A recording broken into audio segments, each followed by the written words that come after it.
televidentes, estamos con su programa Orientación Tributaria. Hoy, como todo, siempre trae la información muy buena, la información cargada, y hoy tenemos lo que es la factura electrónica en la República Dominicana. Es un tema que se ha tratado con mucho interés ahora en esta administración, pero es un sistema que viene de administraciones anteriores, y para eso hoy en día aquí estamos Ramón Matos, Ramón Antonio Cuello y Santiago García Jiménez, para llevar informaciones de calidad a ustedes sobre ese tema y que los amigos contribuyentes estén al tanto de cada una de las cosas que nosotros vamos a decir aquí. Así que nos vamos a un corte comercial y retornamos en breve.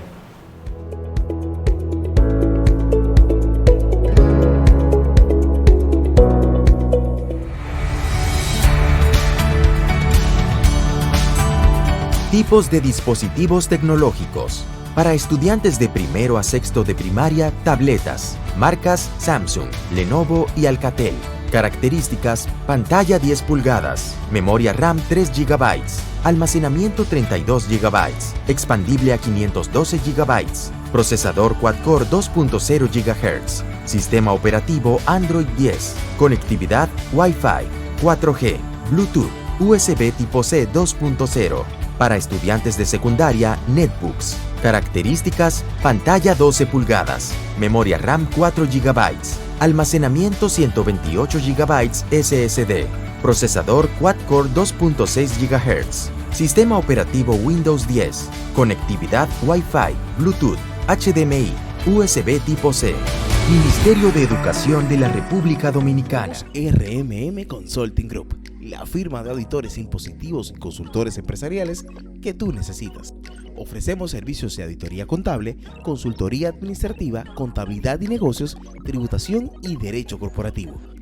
Llámanos al 809-898-6805, escríbenos al correo rmmconsultinggroup@gmail.com o visita nuestra página web www.rmmconsultinggroup.com.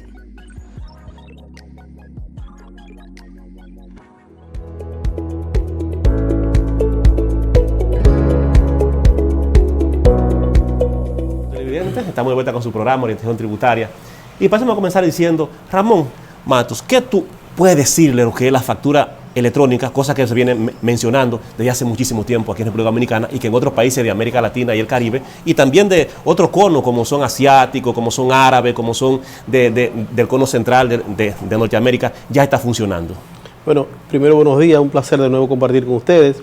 Bueno, como usted sabe, la facturación electrónica no es más que un documento electrónico que tiene la misma validez que una factura impresa, con unas características especiales que para fines de encriptar la información, la Administración Tributaria ha implementado para fines de lo que es el suministro de dicha información.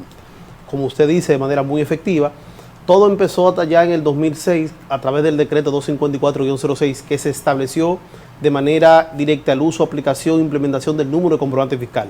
Desde ese entonces hemos vivido un proceso de transformación profunda en términos de lo que ha sido la estructuración, no solamente del uso de los comprobantes fiscales, sino de la modalidad de presentación de todo lo que tiene que ver con la parte de ese efecto que es tan importante en materia tributaria que los ingresos.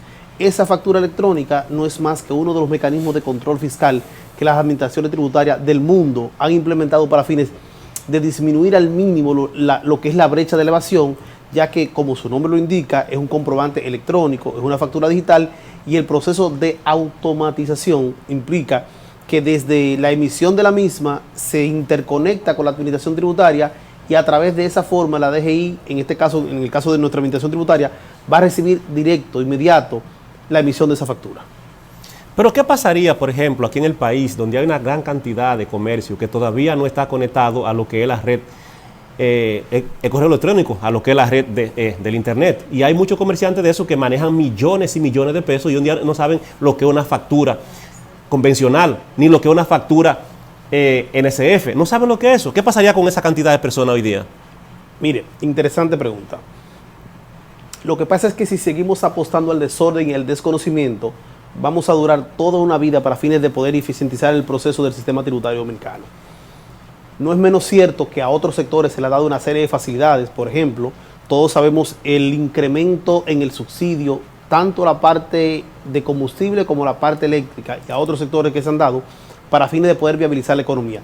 Yo entiendo que debe ser una voluntad política y que el gobierno debe prever el uso de esos recursos para que todo aquel que en República Dominicana esté bajo la modalidad de ser contribuyente, que realice una actividad económica, que produzca un hecho generador, debe tener el efecto de la interconexión. Ahora, ¿qué pasa?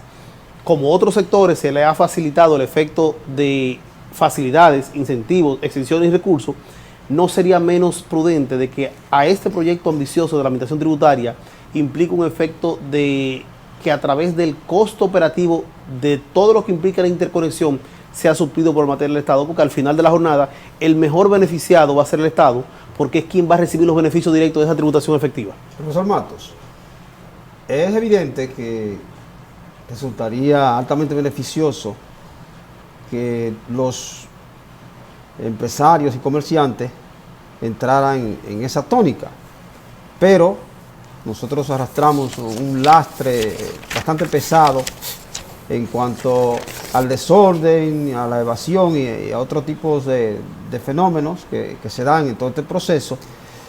¿Considera usted pertinente implementar un proceso de concientización y de educación hacia el contribuyente? Porque de hecho venimos con la facturación electrónica y con toda la tecnología, pero el contribuyente no ha sido educado, concientizado y convencido de la eficacia y del alto beneficio que va a generar la implementación de la factura electrónica. Mire, muy buena pregunta. Lo más importante es que nosotros tenemos en este proceso que desaprender para aprender. ¿A qué me refiero con esa parte? Que esa modalidad que tradicionalmente utilizamos para fines de hacer negocio, para hacer comercio de manera rudimentaria, debe ser cosa del pasado. ¿Por qué?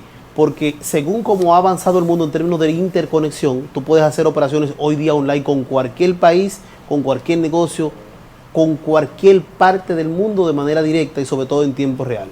¿Qué implica esa parte con relación a lo que usted dice de manera efectiva? Mire, la DGI, como decía Santiago, viene en este proyecto de administraciones anteriores, porque fue algo que empezó desde el 2018 técnicamente con el proceso del plan piloto y la inserción primero de la modificación con la norma 2019-05 y después la 2001, que en primera instancia provocó finales del 19, principio del 20, el piloto de las 39 empresas que empezaron a trabajar con comprobante electrónico.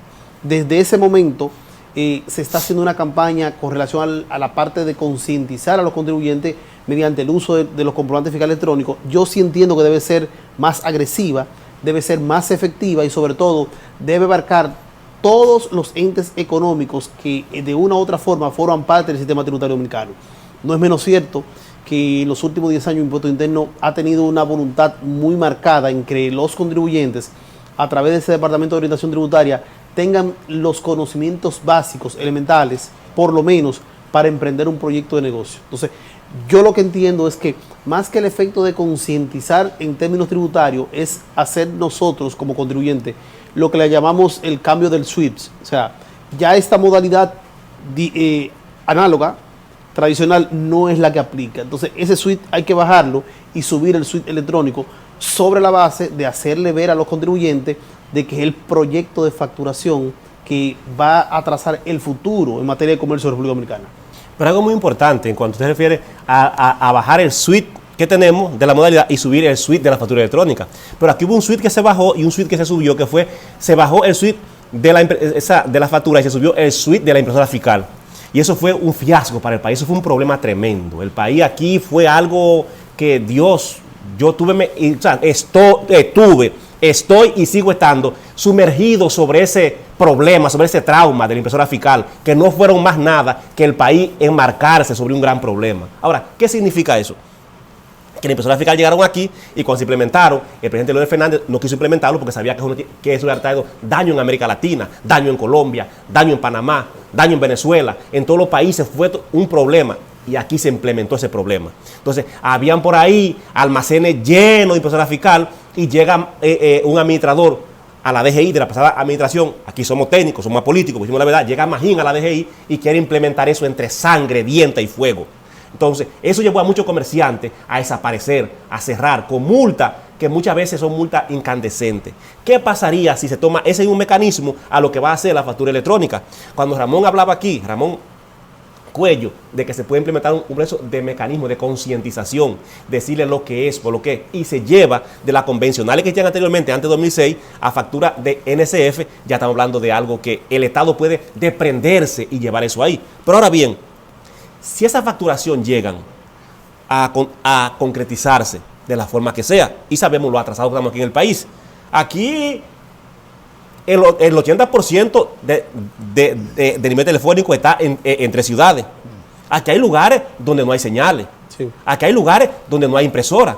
Aquí hay lugares donde no llega la tecnología, pero hay grandes negocios. Ahora, ¿qué pasaría? ¿Usted estaría de acuerdo de que se hiciera por modalidades o forma escalonada, o que fuera como anuncia el director de Impuestos Internos, que tiene que aplicarse al 23?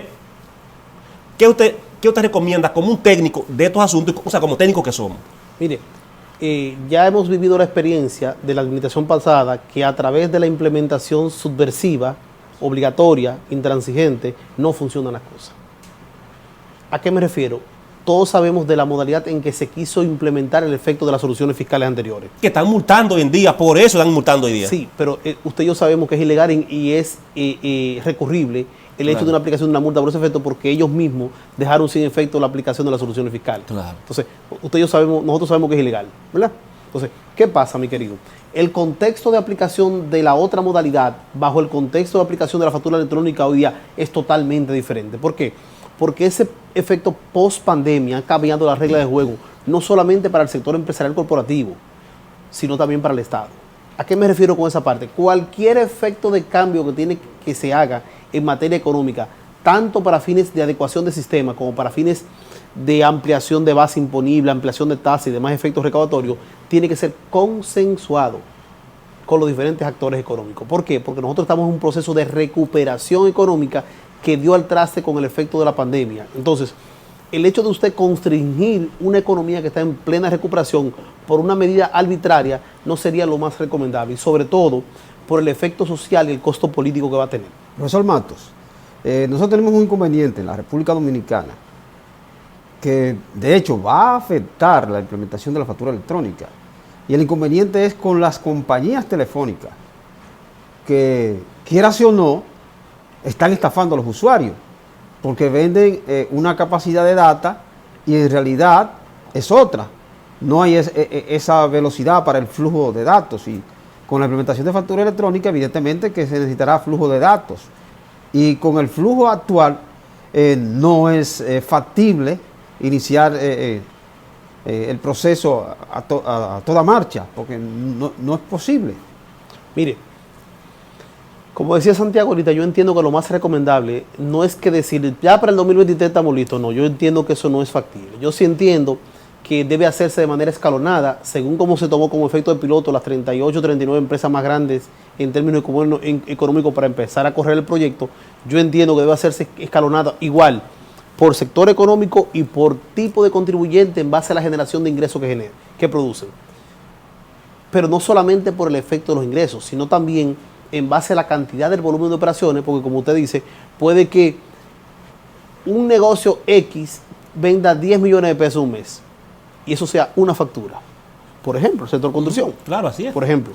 Pero tenemos una pequeña ferretería, mediana ferretería, que vende 2 millones de pesos al mes, pero hace 4.600 facturas.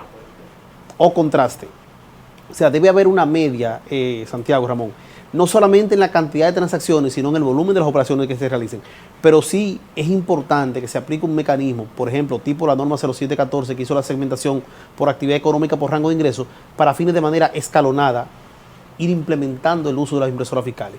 Porque de un solo porrazo y un golpe, yo entiendo que no sería efectivo. Lo que usted dice, Mato, tiene un gran abanico de verdad, o es una pura verdad. Sabemos que la DGI está dividida en grande, mediano y pequeño contribuyente. Sí. Y en cada administración, no sé si sigue cementado, tenía que preguntarlo, pero en administraciones anteriores estaba cementado en grande, pequeño y mediano contribuyente. Sí, tal cual. En cada administración. Ahora bien, lo que ven comenzar es por los grandes y los medianos contribuyentes. Tú tienes grande nacional y grande de la administración local. Exactamente, así era que estaban y así que siguen. Sí. Ahora bien, lo que deben ir por lo grande, a lo grande, pedírselo de que vayan escalonadamente entrando a ese sistema. Como pasó con el piloto que se implementó. Exactamente, y no venir a implementarla con bota y fusiles. Así no funciona. Así no funciona la impresora fiscal, y eso aquí fue un problema que todavía está la administración llena de multas que no puede desmontarla.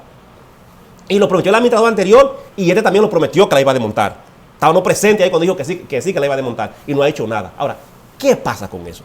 Pasa algo muy importante, y es lo siguiente, de que si se desmonta eso y se va montando de forma escalonada y se va buscando de forma bien, llegaría a que el contribuyente pueda él mismo entrar a su mecanismo y pueda tener él mismo ese abanico grande de posibilidades y pueda llegar mañana a decirle algo, o sea, a la administración, mira, yo mismo entré y tengo facturas, porque aquí hay muchos contribuyentes que quieren tener su asunto claro, totalmente claro. Era lo que decíamos.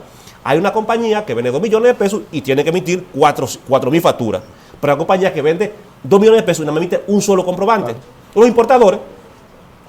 Entonces, eso sería algo muy bueno pero la administración debe pedírselo. Éntrame aquí, como tú entre. Ahora bien, hay un costo. ¿Quién usted recomienda cubrir ese costo? ¿La administración o el contribuyente? Porque, por ejemplo, para la impresora fiscal, aquí hubo algo que aquí no se menciona, y fue que los supermercados nacionales, la cadena, el Pola, todos los supermercados entraron gratis. Y muchas empresas entraron gratis.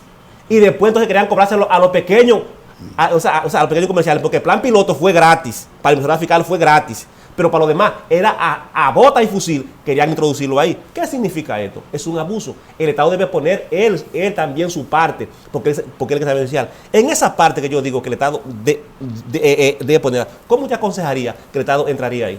Mire, como conversábamos ahorita, lo más recomendable es que el Estado asuma lo que es el costo de inserción e instalación del proyecto de factura electrónica. ¿Por qué? Porque bajo esta coyuntura sería un poquito cuesta arriba usted pedirle al sector comercio en sentido general, ¿verdad?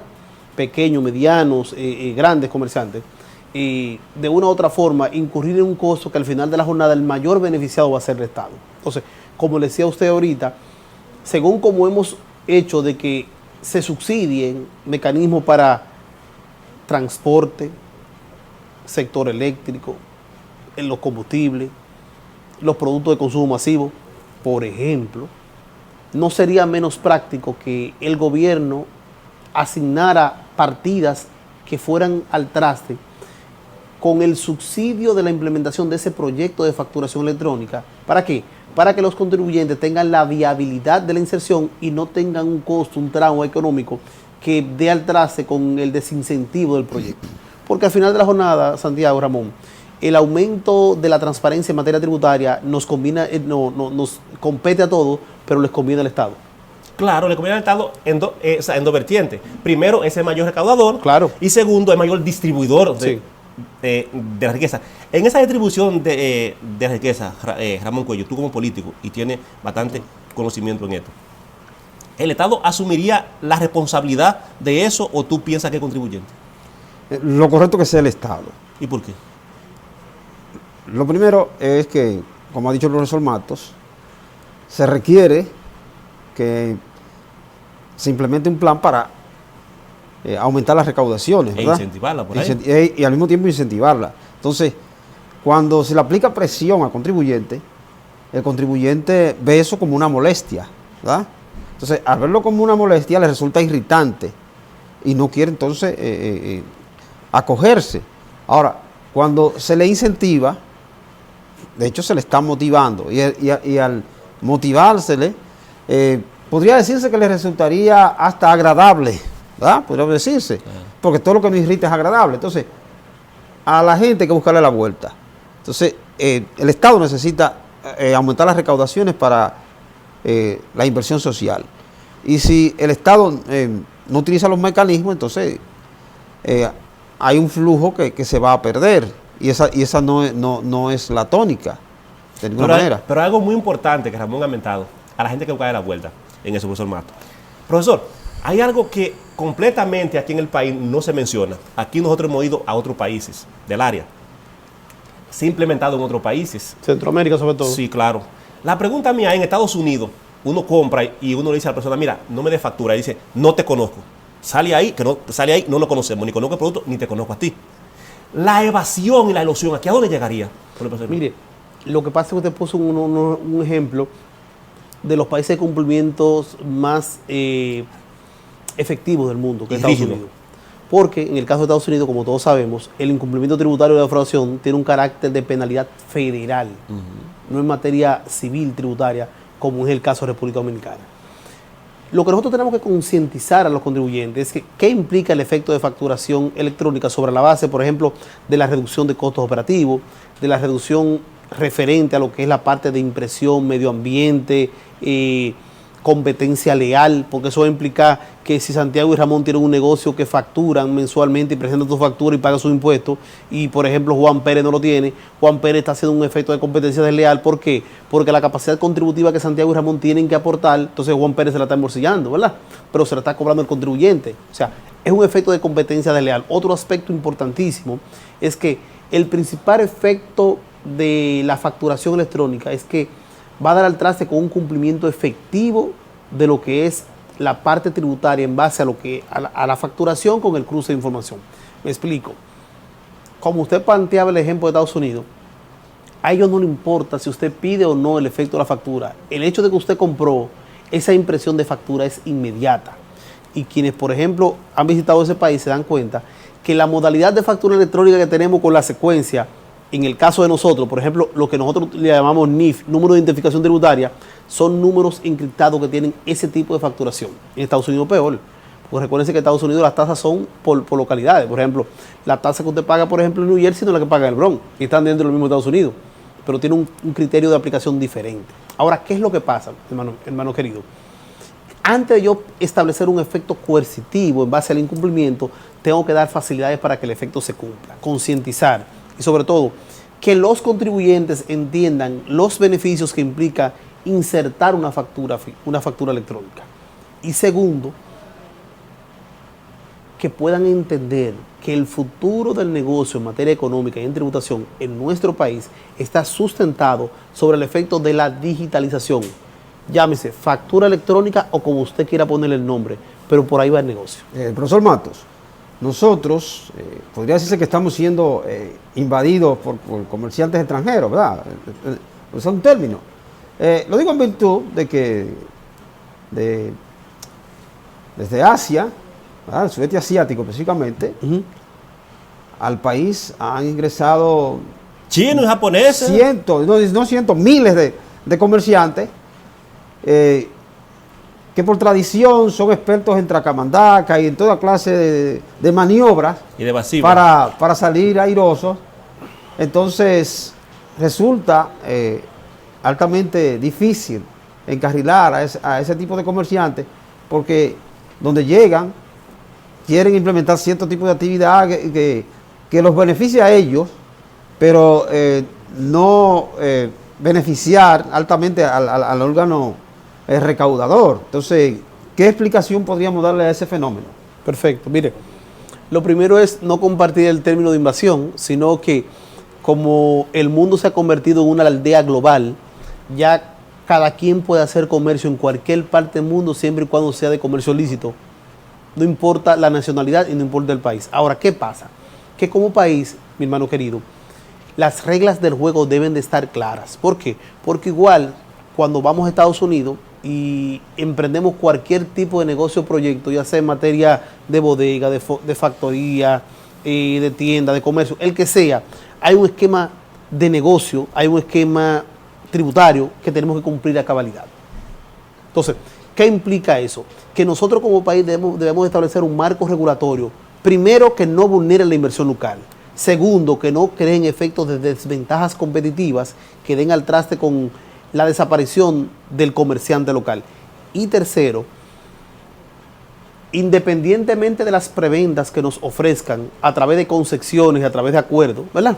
Que independientemente de lo que nos ofrezcan, que esas prebendas y concesiones no den al traste con el incentivo del incumplimiento tributario.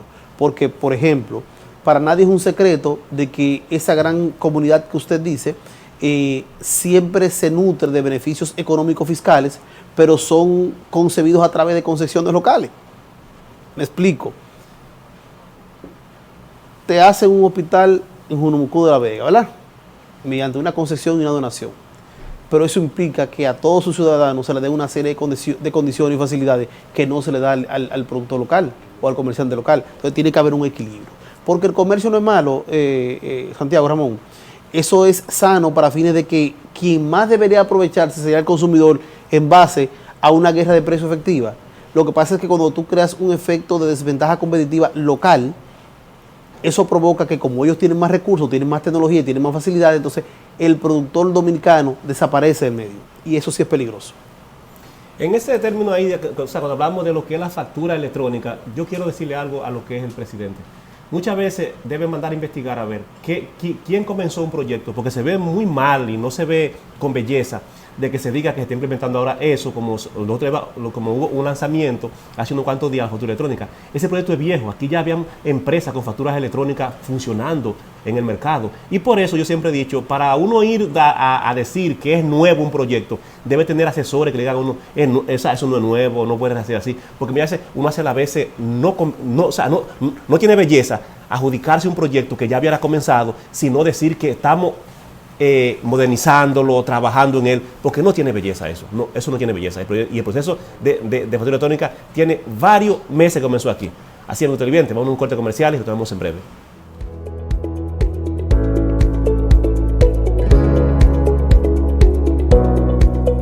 Somos RMM Consulting Group, la firma de auditores impositivos y consultores empresariales que tú necesitas. Ofrecemos servicios de auditoría contable, consultoría administrativa, contabilidad y negocios, tributación y derecho corporativo. Llámanos al 809-898-6805, escríbenos al correo rmmconsultinggroup@gmail.com o visita nuestra página web www.rmmconsultinggroup.com.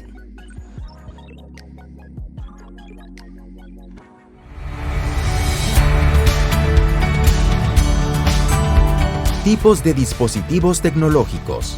Para estudiantes de primero a sexto de primaria, tabletas. Marcas Samsung, Lenovo y Alcatel.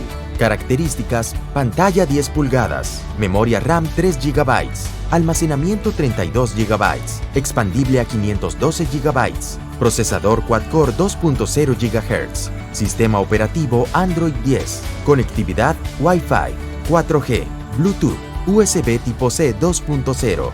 Para estudiantes de secundaria, netbooks. Características: pantalla 12 pulgadas, memoria RAM 4 GB, almacenamiento 128 GB SSD, procesador quad-core 2.6 GHz, sistema operativo Windows 10, conectividad Wi-Fi, Bluetooth, HDMI, USB tipo C.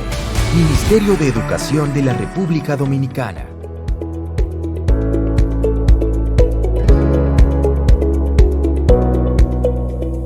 Estamos de vuelta con el programa de Organización Tributaria, con informaciones muy interesantes. Y aquí vamos a hablar de algo. Hay algo, Ramón Mato y Ramón Cuello, que tenemos aquí que tratarlo.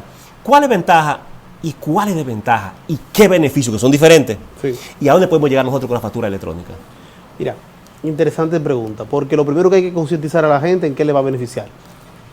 Hablábamos ahorita que de antemano va a implicar una reducción de costos operativos de primera línea. ¿Por qué? Porque hay una serie de procesos que se hacen de manera manual, análoga, que tradicionalmente genera un mayor costo operativo. Entonces, ese proceso automatizado no es que venga a quitarle el trabajo a alguien, sino que venga a eficientizar los procesos. Si a eso vamos, te voy a poner un ejemplo sencillo. Hace 10 años todos nosotros sabemos que los estados de la tarjeta de crédito de los bancos, ¿qué hacían los bancos? Que a través de mensajería nos hacían llegar el corte de la tarjeta de crédito de manera física, ¿verdad? Pero eso implicaba un costo de mensajería, implicaba un costo de impresión, implicaba un costo en términos de consumo eléctrico, impresora, tonel de prestación de equipo, una serie de costos operativos colaterales. ¿Qué hizo la banca? Aplicando inteligencia de negocio, que descentralizó el efecto de la entrega personalizada, y cuando Santiago Ramón solicitaba una tarjeta de crédito, que la tarjeta de crédito era entregada, dentro de la base de datos se le creaba a Santiago un acceso a través de la plataforma virtual para fines de consulta inmediata, y se le creaba un mecanismo que inmediatamente hubiera o un consumo o el corte de mes le llegara al correo electrónico de nosotros. ¿Dejamos nosotros de saber cuánto debíamos con la tarjeta de crédito? No. Al contrario, fue más eficiente porque sabíamos consumo a consumo. Ahora, ¿qué provocó eso en términos de eficiencia al sector financiero bancario? Bueno, sencillo, jóvenes, que mediante esa estrategia de negocio efectiva por demás, provocó que lo que antes se hacía de manera deliberada, que no necesariamente se sabía si el mensajero la entregaba o no la entregaba, ¿verdad? Provocó que de manera efectiva el correo electrónico llegaba directo a Ramón y a Santiago. O si no le llegaba, como Ramón y Santiago sabían que debían, se veían en la necesidad de ingresar al Internet Banking. ¿Para fines de qué? De tener el acceso a su consumo. Pero si Santiago y Ramón querían el consumo de la tarjeta de crédito, ¿qué tenían que hacer? Tenían que imprimirlo ellos y cargar ellos con el costo de la impresión, del tonel, del equipo, de la energía. No sé si me entienden. Claro que sí. Si lo vemos en términos escalonados, no lo podemos ver en términos micro de un cliente o micro de un contribuyente. Tenemos que verlos en términos globales. Si lo vemos en términos de lo que es el universo de la administración tributaria como contribuyente, descentralizando y desmontando todo lo que tiene que ver con ese proceso manual, entonces eso se va a transferir en una eficiencia operativa directa, en un manejo gerencial que va a implicar la transparencia en operaciones, pero la calidad en la información. ¿Por qué? Porque no es que va a llegar la factura impresa manual, es que el comprobante se va a generar de manera electrónica, automatizada, y va a llegar directamente a la administración tributaria y al contribuyente. Ojo, ¿qué es lo que la administración tributaria tiene que procurar? Que el acceso sea, como hablamos ahorita, efectivo para todo el mundo. Pero inmediatamente usted desmonta el efecto de impresión de tono, de papel, de tinta y demás. Es un efecto directo al medio ambiente. Claro. Y es parte de lo que es la cultura tributaria en términos de lo que es mantener los recursos naturales, por ejemplo. Pero si a eso le sumamos que hasta para fines de generar reportería, en términos de reporte por cobrar por antigüedad de saldo, seguimiento a cliente, parámetro de venta, estándar de inventario, punto de reorden, va a implicar una transformación en términos de lo que es la contabilidad propia y simple de cualquier contribuyente de la administración tributaria. En esa misma figura que estamos ahí de los beneficios que puede tener, mirándolo desde el ángulo de los reportes, automáticamente si una factura electrónica, diría yo, la Dirección General de Impuestos Internos le puede abrir al contribuyente la vía de los accesos para envío de datos y puede automáticamente captar automáticamente. Ubícate la norma 0804 que establece el uso de las compañías de adquirencia con el cruce de la tarjeta de crédito de carnet. Todo lo que estamos en materia tributaria, ustedes lo saben. Inmediatamente se pasó un consumo con tarjeta de crédito, primero lo sabe la administración tributaria que el banco que está haciendo la operación. Que eso es lo que viene ahí, el selectivo a transferencias y cheques. Y el efecto de los impuestos de valor agregado y TEBIS y selectivo y el punto 15 que genera esa transacción para cruce de información. Entonces, para nadie es un secreto, jóvenes, que si nosotros hacemos el proceso de automatización, tiene que ser sobre los mismos parámetros de integración de datos, de manejo de data, que genera lo que es los cruces de información. Pero que en vez de generar un reporte de venta 07 manual, o en vez de generar una bitácora de ventas tipo soluciones fiscales que hay que validarla, la facturación electrónica me va a generar un archivo enquitado, XML o TXT, por ejemplo. Que cuando yo cargue ese archivo solamente voy a validar mi reporte de ventas versus lo que yo estoy cargando al IT1. Es un efecto de validación. Verlo desde ese punto de vista, entonces se va el PCT. Mira, recuérdate que hemos comenzado que la modalidad de alterna de tributación mediante el efecto de contabilidad organizada, no hace ningún sentido en este país. No, ningún sentido. Yo hubiese apostado al efecto electrónico con una integración directa a todos los contribuyentes. Y puede que sea por compra o por venta, por lo que usted quiera. Pero si usted compró, tiene que vender. Entonces, es más efectivo el efecto de la venta que la compra. ¿Me entiende? Entonces, yo apostaría a la integración, como usted dice, de la modalidad electrónica para fines de control. Es más viable. Profesor Matos, la proyección en cuanto a la integración total del contribuyente, ¿cuál sería el espacio de tiempo que usted proyecta para que se logre la implementación? Mira, siendo, como dice Santiago, apelando al conocimiento técnico, realista, yo me extrapolo el efecto del 2006 cuando empezamos con los comprobantes fiscales. ¿En qué año estamos? 22. Y empezamos en el 2007 con los comprobantes fiscales, ¿verdad? Y todavía nosotros sabemos que hay muchos contribuyentes que saben que existe, pero no saben por qué existe. Que no lo conocen. Para nada. Si a eso apelamos de manera efectiva con un plan de negocio, con un plan proyecto consensuado, capacitado, divulgado, como decimos en el argot popular, sazonado, yo entiendo que en 4 años estaríamos con la implementación de la factura electrónica. Siendo conservador. Yo digo esto es por lo siguiente. Hubo una vez que tuvimos una reunión muy acalorada allá en la renta y yo le decía a un director, pero aquí hay paraísos fiscales. Y él dijo, ¿cómo así? Yo, claro que sí, aquí hay paraísos fiscales. Me dijo, mencióneme, digo yo, El Ceibo, Dajabón, Santiago Rodríguez. ¿Qué no hay colecturía? Ahí lo que hay son estafetas. Y yo decía, ¿hay lo que son estafetas? Sí. Y llevo otra colación porque ahí hay negocio. Y el tipo de contribuyente que mayormente es agrícola o ganadero. Claro que sí. Esos son paraísos fiscales. Ahí se va de impuestos. Y te voy a decir así porque somos técnicos. ¿Cómo tú le determinas el costo de producción de un ganado desde la cría hasta la puesta en paleta para fines de venta? No, ¿Cómo se hace? No, ahí se predice, pero ahí no hay forma. Una estimación subjetiva. Claro, subjetiva. Y la subjetividad está a discreción del director porque tiene Por eso la administración tributaria, Santiago, apuesta muchas veces a ese efecto desregularizado. ¿Por qué? Porque esa tasa efectiva de tributación es extremadamente alta. Entonces, el que no se regulariza por esa vía, a ellos les conviene, porque al momento de aplicar la tasa efectiva es el doble de lo que deberían de pagar. Claro, y muchas veces la tasa efectiva es una arma de doble filo, sí, porque a ti no te reconoce ningún saldo a favor, para sino nada, que te dejan en el aire.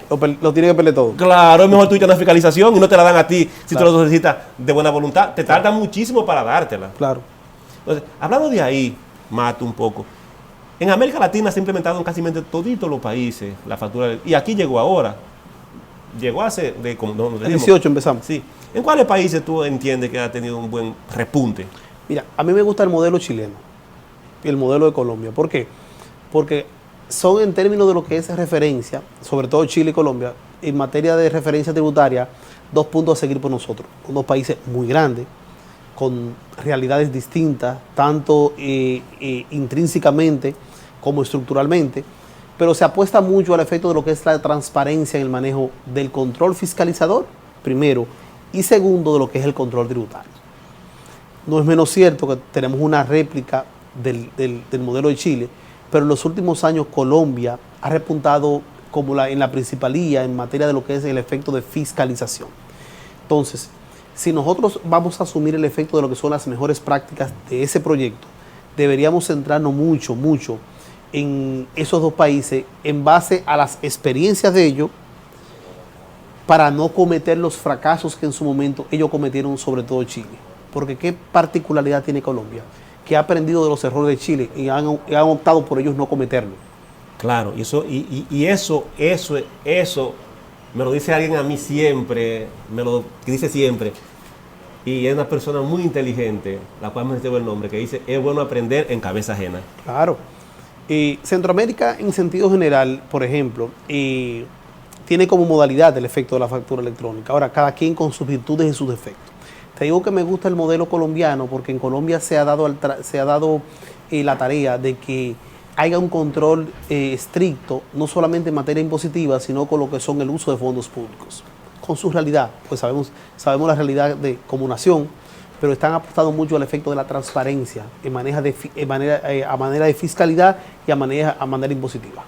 Pero se da algo importante aquí en el país, y es, en República Dominicana no es obligatorio uno llenar su declaración jurada de ente tributario para la administración tributaria, eso es voluntario. Eso es voluntario. Yo lo lleno cuando yo quiera. Y el organismo recaudador no me puede obligar a mí a eso, ni me lo puede llenar. Me invita a que yo lo llene. Y explico por qué. Cuando la renta se da cuenta que tiene muchas actividades, a usted le manda una comunicación invitándolo a que usted presente sus impuestos. Si usted no lo presenta, no tiene ningún problema. El código, eso es tácito y bien. El código a usted no lo fuerza a que usted haga ninguna presentación. Ahora, cuando usted hace su declaración como contribuyente, que usted llena su declaración, no el IR1 ni el IR2, es que usted se inscribe como contribuyente. Usted puede inscribirse como para una actividad económica. Me explico. Para venta de un motor, para compra de un motor, para venta de una camioneta, compra de una camioneta, para venta de una casa, para venta de un inmueble, de lo que sea. Usted se inscribe para una actividad en la renta. Ahora bien, la renta usted lo invita a que usted se inscriba como contribuyente. Es una invitación que le hace, porque no puede hacerlo. porque la renta no sabe su actividad económica. No han podido aplicar de manera efectiva lo que el mandato de la ley 479-08. Claro, porque se lo impide el código. Claro. Usted lo invita. Ahora bien, ¿qué significaría con aquella persona que en otros países, no, en otros países la renta usted lo puede fiscalizar y le puede hacer su determinación y le puede mandar su declaración a su casa hecha con lo que usted tiene? En República Dominicana eso no se puede, Así que nunca ha presentado, usted no tiene problema. ¿Qué significa? Problema en la presentación, sí, no en la obligación. Sí. ¿Qué significa en el caso de República Dominicana? Y me pongo como ejemplo mis hermanos que vendan madera y una ferretería dice, una ferretería le llena un comprobante electrónico, pero ahí se pierde el impuesto ya, porque ellos no están inscritos. No, y muy probablemente se lo va a hacer de consumo. ¿Y qué va a pasar ahí entonces? Bueno, lo primero es que la administración tributaria tiene el mecanismo, por ejemplo, recuérdate de la modalidad de los 250,000 pesos per cápita. Sí. Inmediatamente tú lo compres por ese valor. Ubícate en el sector comercio, no la parte de madera per se. Porque tú pudieras comprar 250,000 pesos para hacer una casa. O para utilizarlo por una casa. Sí. Pero desde que tú compras 250,000 pesos de provisiones, muy difícilmente sea para fines de consumo propio, que no sea para la generación de una actividad económica. Ahora, ¿qué pasa? Por las mismas limitaciones que establece la ley, como usted dice, que no tiene un efecto obligatorio, la administración tributaria de manera inteligente por un lado, pero malsana de otra, ha obtemperado el efecto de la ley 155-17 para fines de determinar el efecto de enriquecimiento ilícito o de dudosa procedencia. Puede que para fines del efecto tributario no aplique la determinación, pero sí tendríamos que demostrar el origen de los recursos, que es igual de peligroso que un efecto de una fiscalización. ¿A qué me refiero, mi hermano querido? El simple hecho de que tengamos que demostrar el efecto del origen de la procedencia de los recursos es un efecto de prefiscalización, por una prefiscalización con un agravante, que tiene un agravante que puede convertirse en un componente legal, ya no tributario. Eso que usted dice, maestro, es totalmente real. Porque, por ejemplo, yo siempre he dicho que porque la administración tributaria no le pide un corte a la Junta Central Electoral y todo aquel que pase de 18 años, ella misma lo invite, venga, presénteme. O todo aquel extranjero que se vaya, venga, presénteme. ¿A qué se debe eso? A que el sistema que tiene informático es demasiado sensible y muy pequeño para la base de datos de que se requiere. Y aquí sabemos que muchas veces la administración se cae el sistema, se frisa, no hay, no sé por qué, no está recibiendo, uno va, tiene que irse con los documentos porque no reciben, porque esto y lo otro. Eso pasaba en un pasado, hoy día está un poquito ya más sensible y mucho más cotejado. Y la administración tributaria ha apelado en los últimos años a la adquisición de alta tecnología a través del Big Data. Claro, entonces, en vista de eso, y como siempre ha existido, es lo que nosotros decimos, que debe existir un sistema bastante fiable y confiable. A nuestro evento, vamos a un corte comercial y lo tenemos en breve.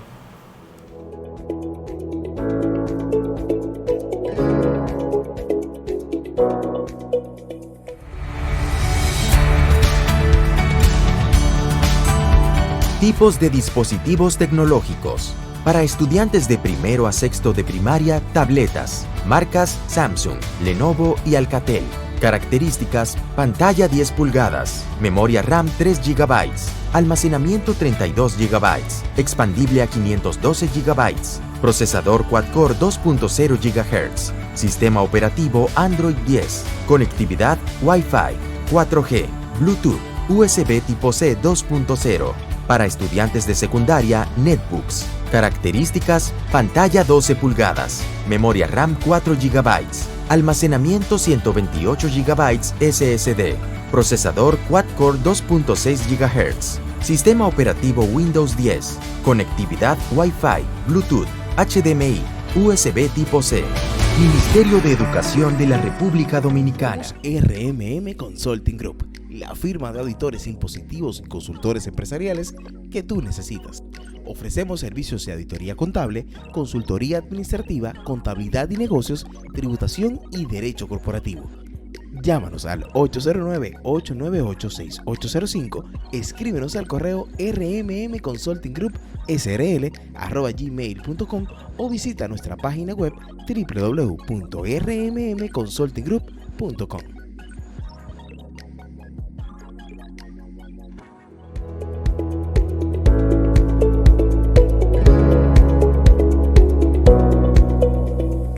Estamos de vuelta con la orientación tributaria.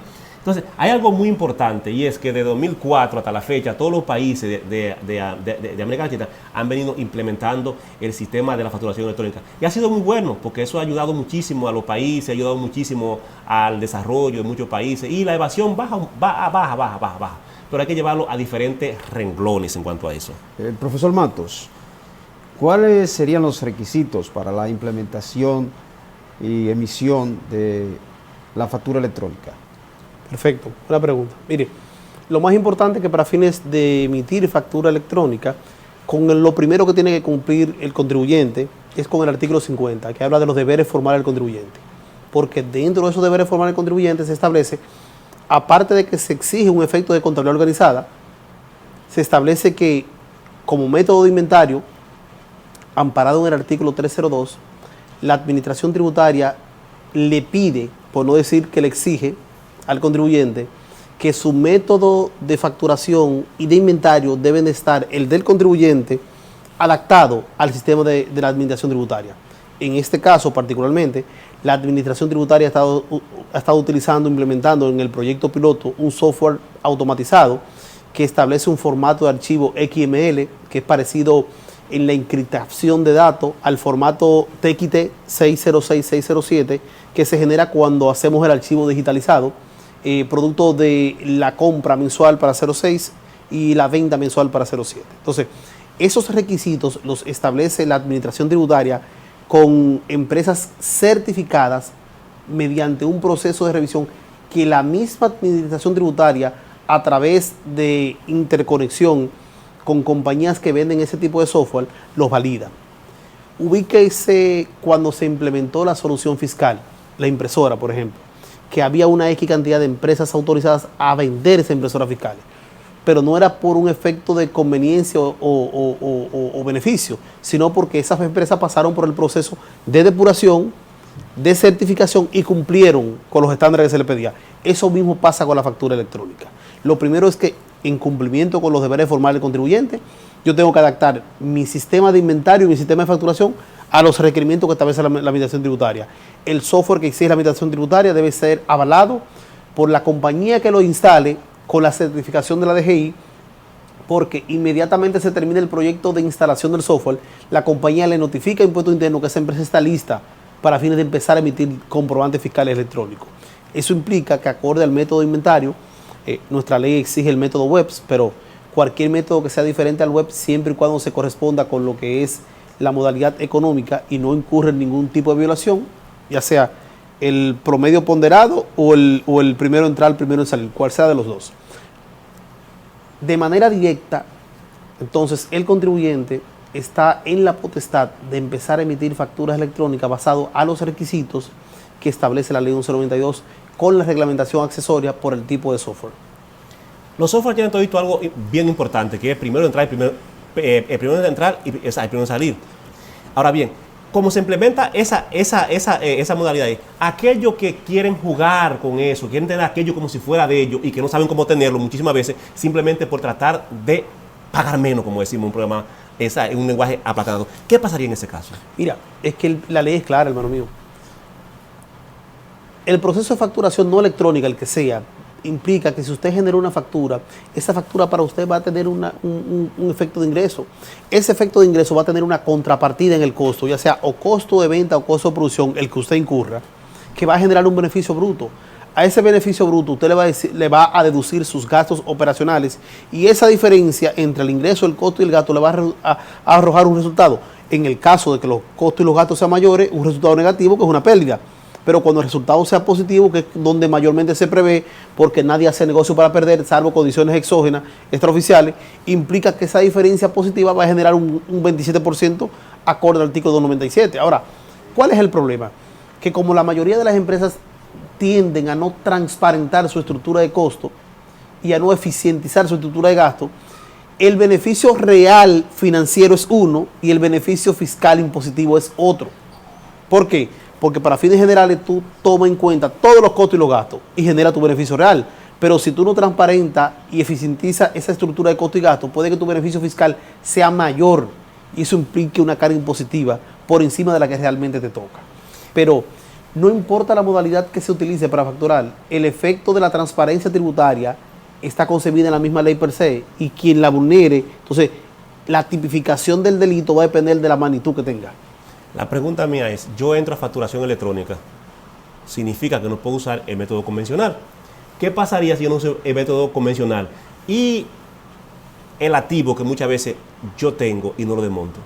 Mira, lo del método convencional va a tener que ser una realidad de manera gradual e integral. Eso nosotros lo sabemos. Claro. Va a ser imposible, como decía Cuello ahorita, hacer el desmonte de manera directa. Eso es imposible. Y si se hace, va a ser impráctico y va a implicar mucha resistencia en términos de aplicación. Ese efecto de que se va a hacer de manera escalonada e integral va a dar al traste que el sistema tributario debe de acoplarse a lo que es la tendencia en nuevos tiempos, que hoy día es la facturación electrónica, pero la modalidad que estamos viendo en Centroamérica es que todo el proceso de integración de información sea digitalizado. O sea, si usted analiza la inserción de los comprobantes fiscales, es una parte que ya hoy día se sustituye con la factura electrónica, pero la factura electrónica va a tener como efecto en 2, 4, 5 años de que toda la información se va a empezar a digitalizar. ¿Por qué? Porque inmediatamente el costo mío o el gasto mío es emitido por usted, me va a generar el efecto de inventario si es costo, pero me va a generar el efecto de deducción si es gasto.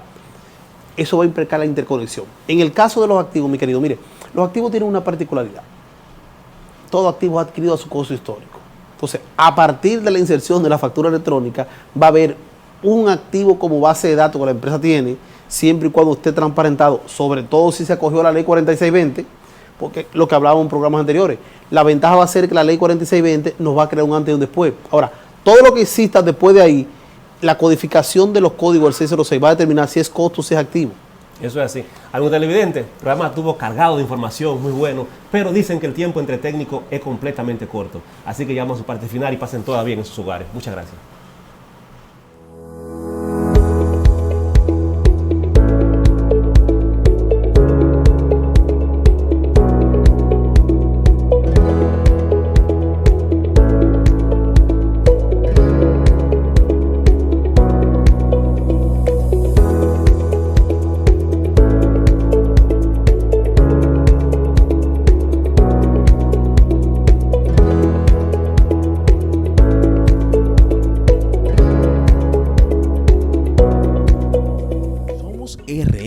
Consulting Group, la firma de auditores impositivos y consultores empresariales que tú necesitas.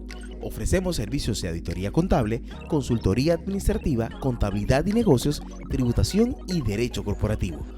Llámanos al 809-898-6805, escríbenos al correo rmmconsultinggroup@gmail.com o visita nuestra página web www.rmmconsultinggroup.com.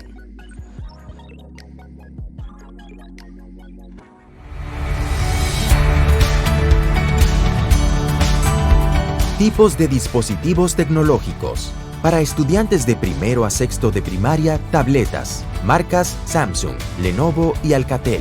Características: pantalla 10 pulgadas, memoria RAM 3 GB, almacenamiento 32 GB, expandible a 512 GB, procesador quad-core 2.0 GHz, sistema operativo Android 10, conectividad Wi-Fi, 4G, Bluetooth, USB tipo C 2.0.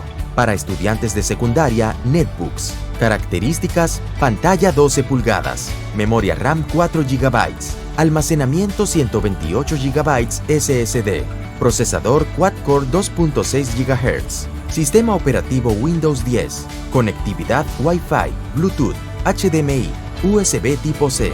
Ministerio de Educación de la República Dominicana.